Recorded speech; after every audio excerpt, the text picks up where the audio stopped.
After dark, baby. Don't do it.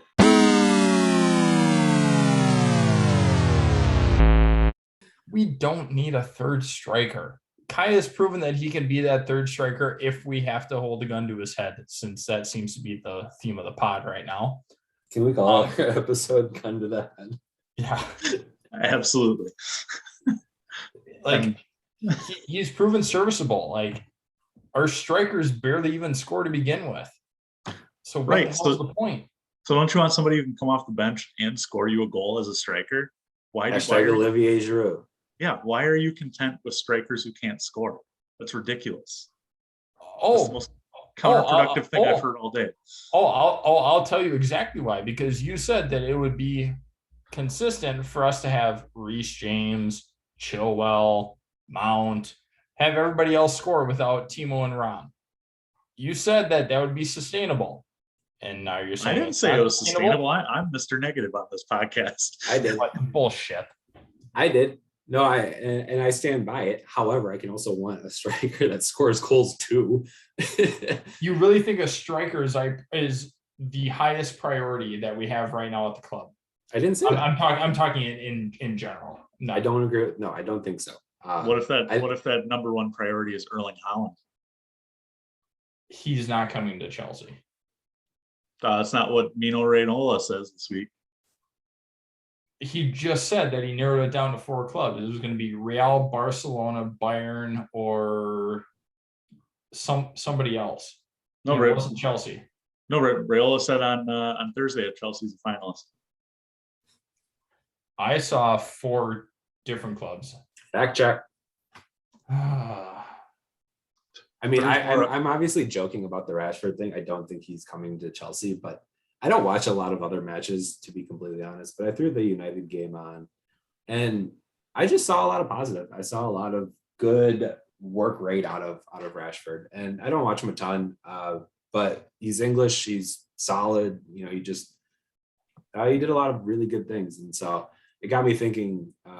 He doesn't play really like Rom does, and I just thought like.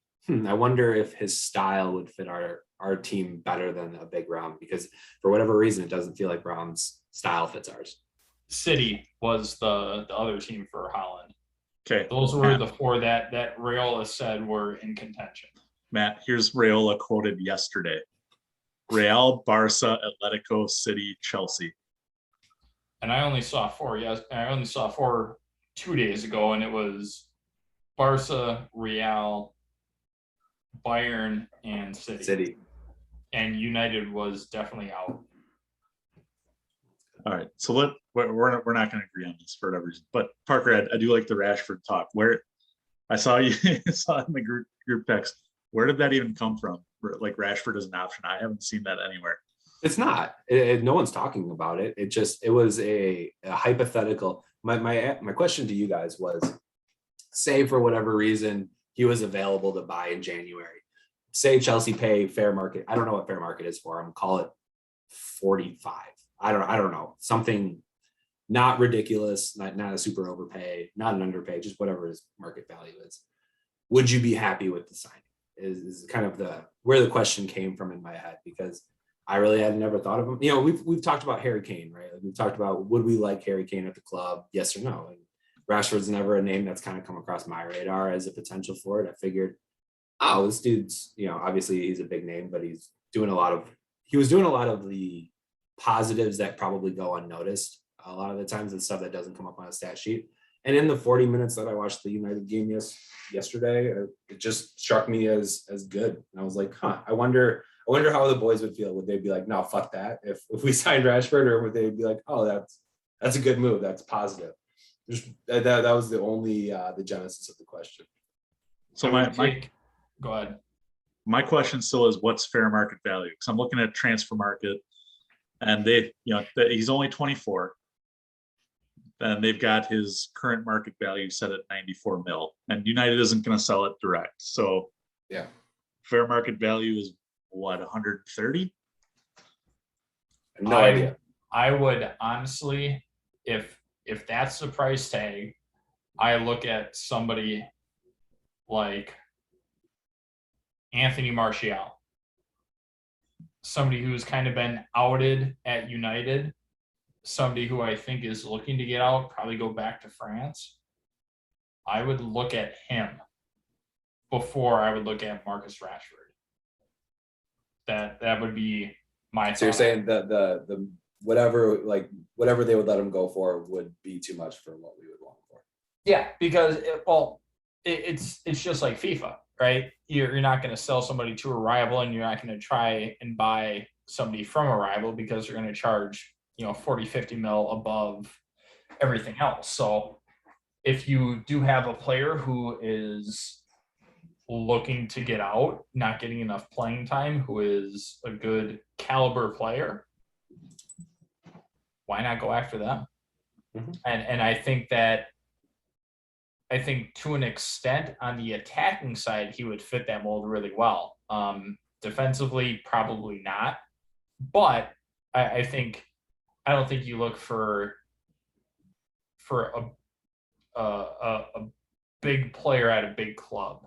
I think if you can find somebody else who is similar to Rashford, then I think you go with that. And I think that Martial would be a good option as somebody who doesn't get a lot of playing time anymore, who is, as we've seen in years past, he's a good player.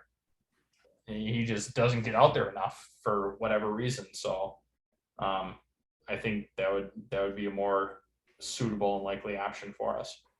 So let me propose this, because I brought it up before and you guys poo-pooed it.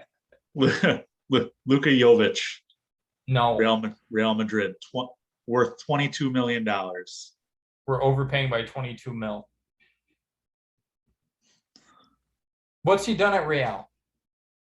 Let's see. Score. Did you say Luka? Did you say Aiden Hazard or?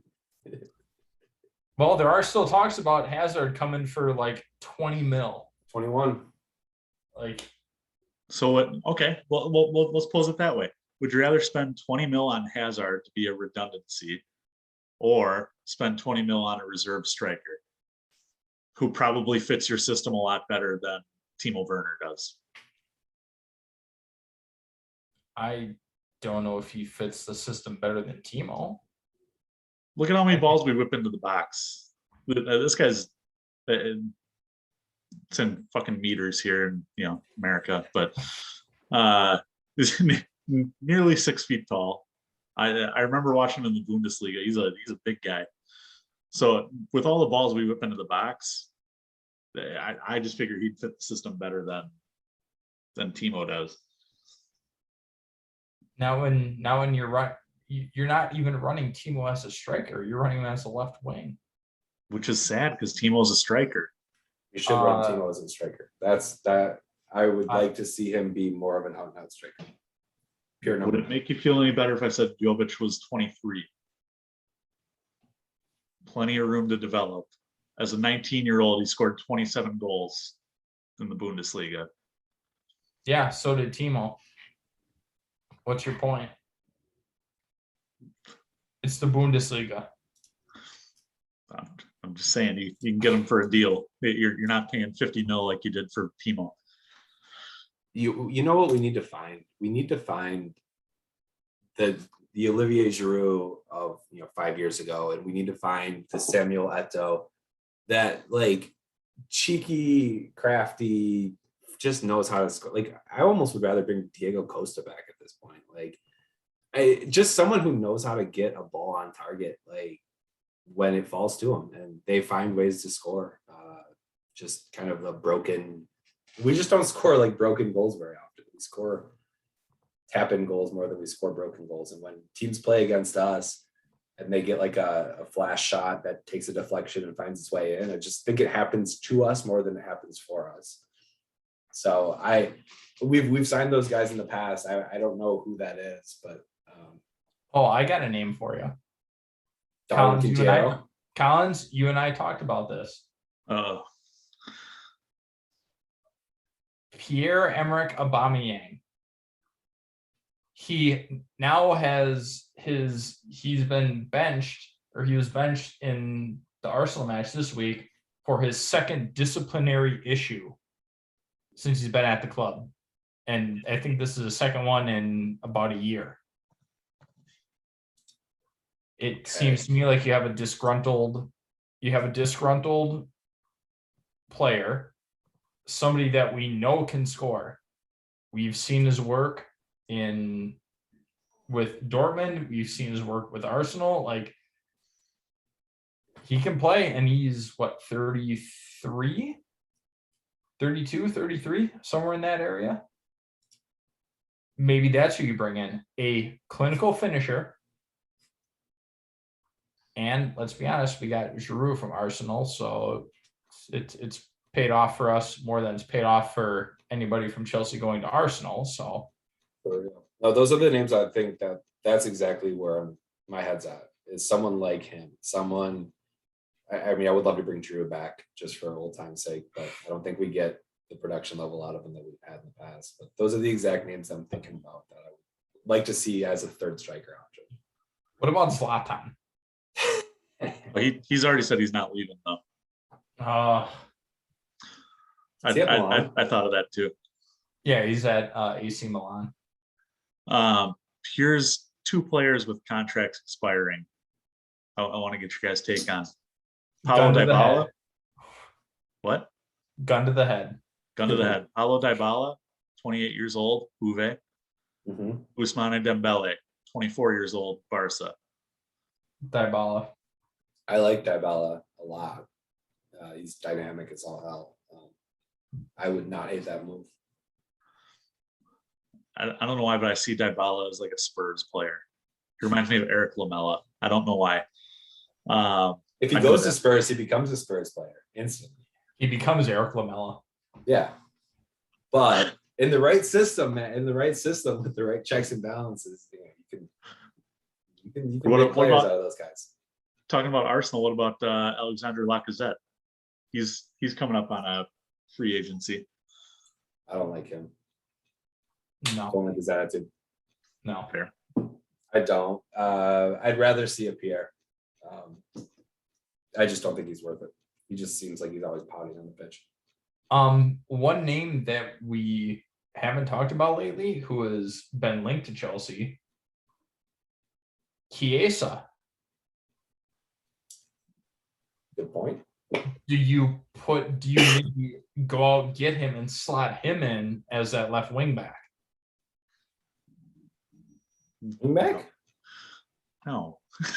Well, so when I say left wing back, do you put him in a more advanced position, kind of like Chills would have been, or like Alonso should be, where they don't have to defend as much? Because we know Chiesa has an engine on him, right?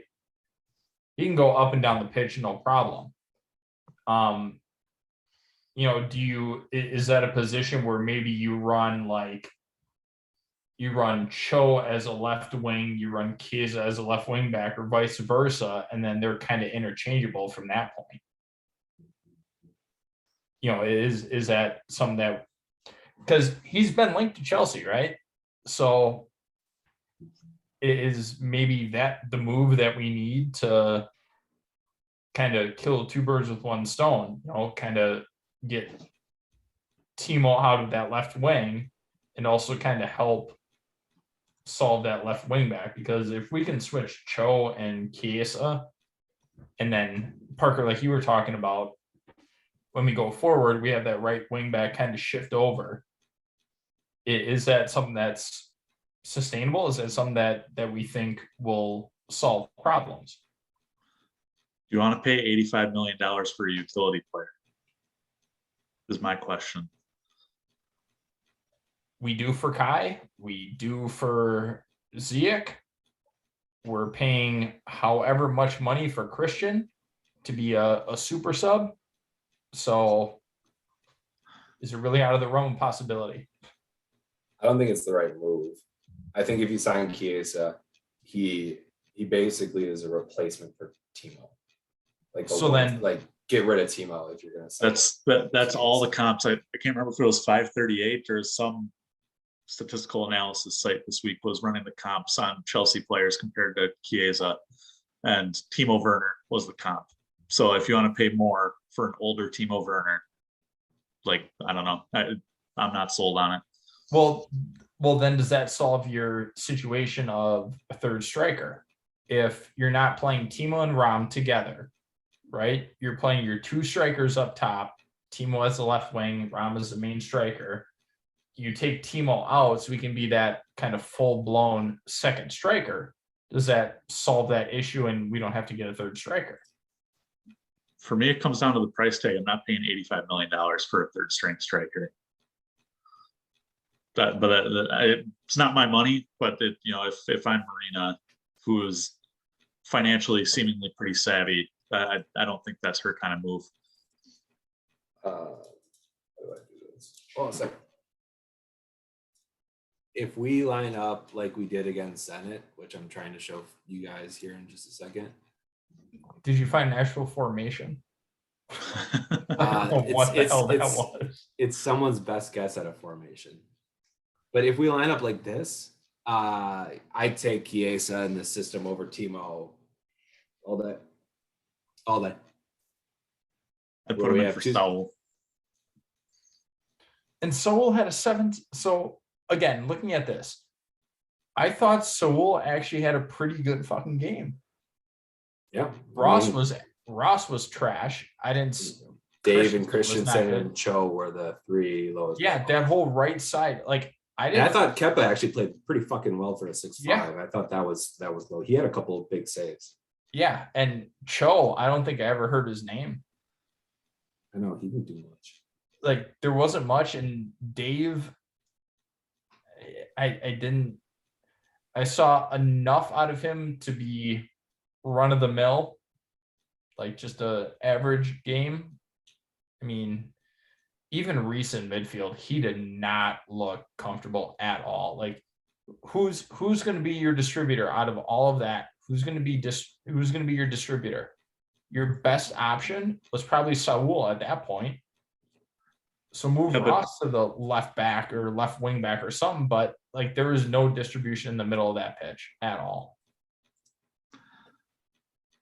So that actually reminds me, because Matt, you and I were talking about this, and God damn it, I wish I would have brought it up on the pod. Reece James, yeah, pod after dark. Reece James in the middle of the pitch, dude, he was like floating around. He had no position against Leeds. He was on the left. He was in the middle. He was up in the attack. He was back in the defense. He was on the right. Like, I'm all for Reece James being given that kind of freedom. If I had to pick one Chelsea player, I think it would be Reece James. Couldn't agree with you more, man. I think he's been given that freedom. He was rated a 7.5. We've talked about whoscored.com before. I don't know what resulted in that 7.5. He didn't look super comfortable in that position, but there was a lot of chaos around him. So the thing that I love about Reece is it's the direct comparison to Jorginho, Matt, where when Reece has conflict or confrontation come his way, when people come at him, he stands his ground and he bodies people. And it's wonderful to watch. He does not go down, and he handles pressure really, really, really well. So it's just really great to see. I see like 2 guys running at him, and he's not worried for a second. He's like, oh, cool, I'll take this down. Boom, pass it out to Dave, and we roll up the right. It's just awesome. 2022 Ballon d'Or winner, Reece James. You heard it here first. Start the campaign today. Yeah, I don't know. I'm okay with Reece having that freedom. I think if anybody needs that freedom and who I think can show that he can handle it, it's Mace. Like, he'll be able to track back. He can go forward. He can go kind of all over the pitch. We've seen him do it for a good amount of this season. Like, that's who you need. And I didn't think Mason had a great game against Zenit. He looked, again, kind of lost in the shuffle of things. I didn't hear him mentioned a whole lot. And yeah, it's just one of those things where, but he's shown that he can do it. So I would put who gets the most freedom on the team. I would say Mace and then Reece. brings me to a debate I saw on Twitter recently. Who's our next captain? Yes. And maybe we just like think about this and we actually flesh this out on a future episode. But you've got two academy boys, Reece James and Mason Mount, both about the same age. And you can make strong arguments for both. So I don't know if we want to do this here right now or if we want to do this later, but it's at least worth the debate. It's kind of a fun one. I can make arguments for both. So Gun to the head. Gun to the head. Who do you go with? I'm going Reece. Reece. Well, okay. Decided. Mainly because I favor a defender more than I do a midfielder or attacker, just in general. Well, yeah, because I mean, the odds of Mace being subbed off mid-match are a lot higher than subbing off Reece. You don't typically sub off the defenders as frequently. Exactly. And you know, we know in volleyball it's a lot of times the setter.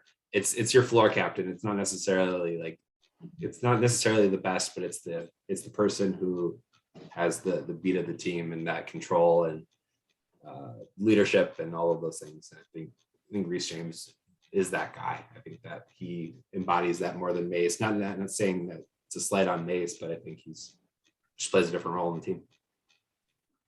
Well, yeah, and I mean, Parks, you brought that up with the volleyball reference, and you know, just because you're the person that can go talk to the official doesn't necessarily mean that you're the one that's actually the leader on the team, right? So I think, but to the point about Reece, the way that he carries himself, the way that he handles himself on the pitch, he seems like a perfect fit for a captain. He just does. You know, and it's not anything against Mace, but he just seems to understand that role, I think, a little bit better than Mason would. Sorry, tweet. It's coming up on Twitter now that Christensen is one step away from agreeing to a 4-year contract with Chelsea.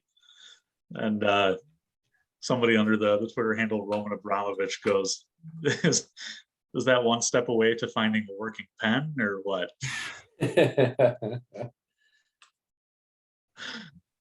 One step away from being shipped to the gulag. Yeah, right. One step closer to the edge, and I'm about to break. Yes. Well done. Well done. Well, and the thing is, like, yeah, cool. You want to hold out? Like, you're literally hurting your own stock here with how shitty you're playing. So you better fucking sign the deal or you're going to end up back in the Danish league. Honestly, pay fucking Rudiger.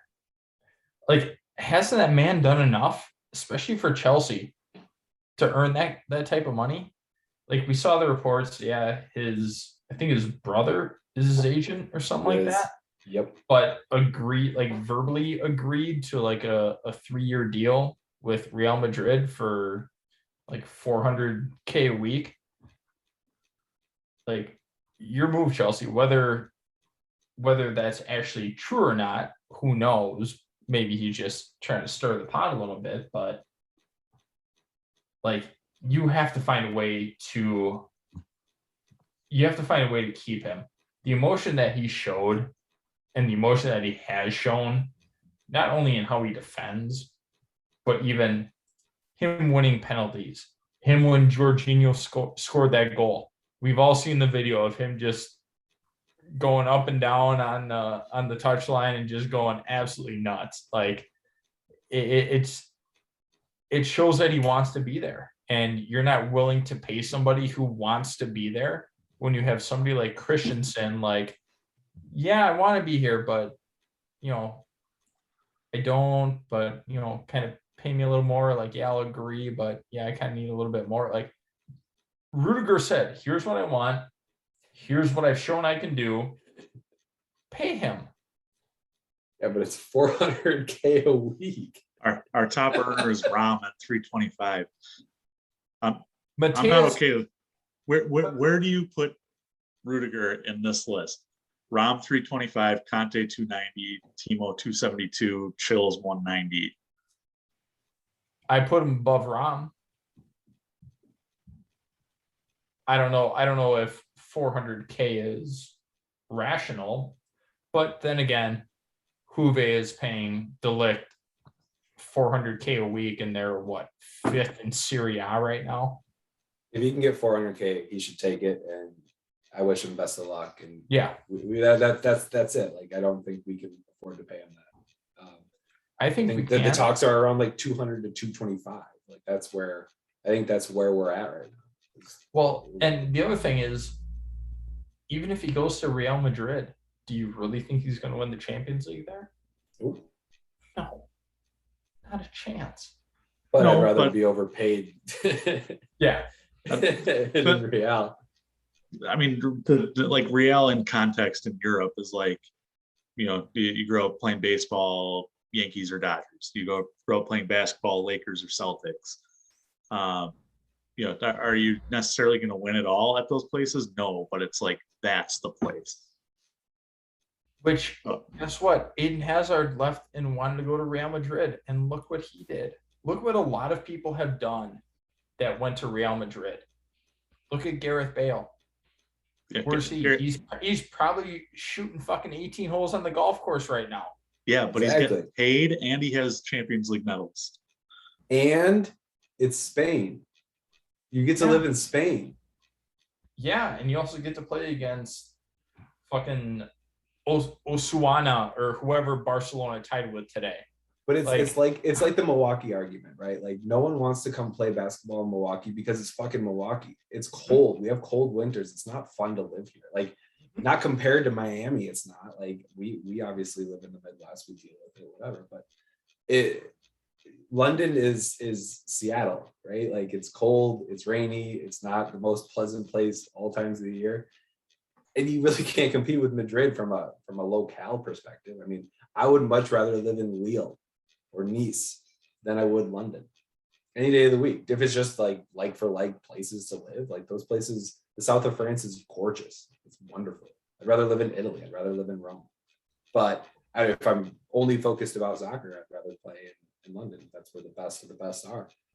But speaking purely on the places I've visited, I'd probably rather live in Liverpool than I would London, just because it's more working class. It reminds me a lot of Milwaukee. It's working class folks who care a lot about their sport, and they kind of live and die by their results, and they're really good people. I was treated really well in Liverpool by the locals. So just based on that, so I think people think of the decision more than just where can I win the Champions League, Matt. If I'm getting paid double to live in a nicer place, as a professional, I would be like, yeah, I could do that. So move your ass down to Milwaukee. What the hell are you waiting on? I'm not really upgrading that much from Minneapolis, mate. We're going from Lakeville to snow. Yeah. Hey, we didn't have 18 inches of snow though. We just had some rain and some wind and 40 degrees. So there you go. I just think it's funny because when we talk about like contracts in the United States, I don't think it gets talked about enough, but like people going to Texas where there's no income tax, you're making 18% more than if you're living in California. 18%. If you're a max contract, like they can offer you 18% more in Texas. So like Luka Doncic, why would he ever want to go to the Lakers when he can earn more in Texas? I just people don't talk about it, but that's a lot of money. well, Hold on. I'm checking the tax difference. I'll say we're also talking about numbers that neither of us are ever going to see in our lifetime. So yeah, when we're talking a 5-year, $325 million deal, 18% for them doesn't mean jack shit. Still a lot of money. I know, but for them, it's not. For us, yeah, that's definitely a lot. It's definitely something to consider. For them, they're like, oh no, we're getting paid $325 million over 5 years. Cool. You look at, Patrick Mahomes' money for for the quarterback for the Chiefs. What's he, 10-year, $500 million? Yeah. 450, 400. He doesn't give a shit where he lives. Jesus, At that point. Dude, tax rates in Europe, nuts. Are they? On 20 mil, you're paying 49% taxes in Spain, 47% in the UK. Is that why there are so many like tax evasion things that always happen to people in Spain? Hashtag CR7. And Messi. Yeah, I'm Tax surprised. evasion and tax avoidance. I'm surprised everyone in Europe doesn't play for Monaco. Well, that's why they normally have a real good crop of youth players, because everybody just goes to Monaco. They don't have to pay shit, and then, well, they just sell them. Bakayoko. Oh, it's Yemi Bakayoko. Oh, yeah. Did you hear Edward Mendy has a new song? What? I did. I haven't listened to it though. Oh, it's to the South Africa World Cup song. Samina mina Edward Mendy Samina mina Sam Sedate. He comes from Senegal. Oh, that's so good. It's wonderful. It is just beautiful, and it just takes me back to 2010, man. The fucking glory days of that World Cup was the best World Cameroon, Cup. Samuel Eto'o. Shout out to C. Gross. Landon Donovan, Algeria. Oh, Ifwe Shabalala, South Africa. Yes. Scoring that goal against Mexico. And the party poopers line from who was commentating that first match was Mexico, South Africa. Oh, yeah. Martin Tyler. He's like, I think so, yeah. Mexico trying to be the party poopas of the World Cup. So one other thing, as Collins and I were at Highbury, the Arsenal game was on. Mm-hmm. We got booted from the big screen. So not booted from our seats, though. But not booted from the seats, but just the big screen. And I will say this. As much as I hate Arsenal, their fans, they have a lot of passion. I will give them that. Every single pass was, what? Like they were vocal as all hell. I mean, I remixed a couple of their songs when they scored a goal, but that was a little bit different. They were chanting like 1-0 to the Arsenal, 1-0 to the Arsenal, and I said, yeah, wait till the second half. But they're a very passionate fan base, and I give them all the credit in the world for that. They still fucking suck, but more credit to them. They were there in full force and they were giving it hell. Chelsea get labeled as dysfunctional, but it's not dysfunctional. It's just the hyper competitive. Arsenal is dysfunctional. I can't imagine years and years and years of following that. So hashtag blessed. They put the fun in dysfunctional. Here's the other fun thing that I read about this weekend on the internet, on the interwebs. So all the big clubs, City, United, and Liverpool, and Chelsea, all had game-deciding goals scored on penalties this weekend. And it was funny because it was like City fans, yeah, we deserve that pen, we deserve the win, up the City, whatever. United fans, Cristiano Ronaldo's the greatest. He earns the pen, converts it, beautiful, blah, blah, blah. Liverpool fans, we deserve to win. Mo Salah converts the pen. Chelsea fans were like, shit, we got lucky. And just the take, like, it's a subtle take, but it's like, we realize that we got bailed out of it. We're fortunate. We still get the win, but like, that's not good enough. Like, we're not like puffing our chests out at that win. And I think that says a lot for our fan base. That we've said it a bunch on this pod, but it's just like, it ain't good enough. A 3-2 win against Leeds, where you're winning a last second pen, that ain't good enough for us. And and we need to handle our business because we were better than that, and we are better than that. Yeah, and I think, it for the pens that we did get, it's for every other pen that we didn't get where we probably should have, or like a Timo Werner offsides or questionable call like that. So it reminds me of what Rick Mahorn said, power forward for the 80s Bad Boys Pistons. It's kind of like speeding. Yeah, you're going to go over the speed limit. You're going to get caught every now and again, but you're still going to continue at that same pace. And it makes me think, like, yeah, you're going to have a lot of things not go your way, but eventually you'll get it when the time comes. And I think we got a little bit of that against Leeds.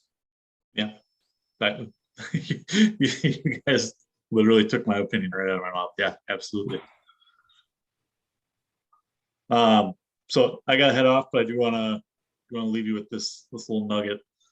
Trev Chalobah has more goals than Harry Kane this year. Hey, I think anybody. Also, someone who could fucking play midfield if we needed him in a pinch and is hurt. So there you How go. many goals does Harry Kane have this year? None. Is he still not scored in the Premier League? 1 He scored once in the Premier League this year. in 14 matches. Yep. He scored 0 and 9, I think. Tottenham should have sold him. Yeah, they should have. I said They that. shouldn't have. And they shouldn't have gotten rid of Nino. I like Nuno. I'm Nuno, a big sorry. fan of him. I enjoyed him. I didn't think he fit Tottenham, but I don't think Conte does either. So I think Conte's going to get pissed off real quick. No, I think Conte is going to have enough freedom where Nuno, I don't think he had enough time to create the team that he wanted. Like if you're going to give somebody who coached Wolverhampton to, what were they, like 6th or 7th a couple of years ago? Mm-hmm. And he brought them up from the championship. Like if you're going to give that person that job at Tottenham and you want him to change it in 6 months, that's not realistic. No, but he was their like 6th pick, so I don't think they wanted him for the from the get. Yeah, so I think he was a placeholder. At that point, why don't just take like an interim manager or something, or at least just say like, hey, you're going to be the interim manager until we find who we want. But no, I think they did him dirty on that whole thing because honestly, if we go down the dark rabbit hole of Tuchel out, I wouldn't mind him. I honestly would not mind him as a Chelsea manager. Someone write that down. Next pod after dark. I want to go down that rabbit hole. Yeah, I'm gonna finish my drink. So I'm just saying I wouldn't mind it if he's an option based on whoever else is out there. Like knowing what he can do with basically garbage and giving him some talent and let him kind of do what he does. I mean, Wolverhampton is a high pressing team. They get after it. They're pedal to the metal all the time. I wouldn't mind it. I mean, there are other options, but I'm just saying I wouldn't mind it. All right, Matt, I want a full dissertation next week. I think this is a good note to end on.